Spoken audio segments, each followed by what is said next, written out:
uma wengane yakho lo khona into ebaluleke kakhulu afisa usakutshele yona mfowethu afisa usayikhulume. Ngilalelani mfowethu ngilalelani mfowethu. Abese ngeke sikhulume endlini nomama mfowethu. Silungise lento senza kanjani anti mawakhe. Kwagcwala abantu engabazi la ekhaya.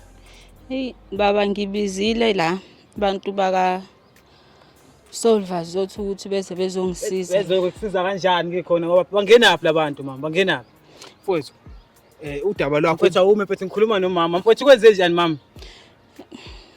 Uluphi lo daba Ngibizile ngapha abantu la ukuthi beze bezongisiza ngicela ukuthi umlaleli ubhuti ukuthi uthini ngizobe sengiyakuchazela ukuthi kahle kahle ngibabizeleni.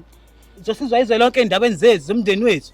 Ngiyazi baba ukuthi ezethu kodwa phela kumele mawukuthi into ingaphezulu kwamandla ubiza abantu abazokusiza. Hayi angizwa lento angizwa mina lento angizwa mfowethu. Angizwa indaba zethu siqedele endlini. Akwazi ukuthi umphakathi namakhamera sezofunda indaba zethu manje semakamereni.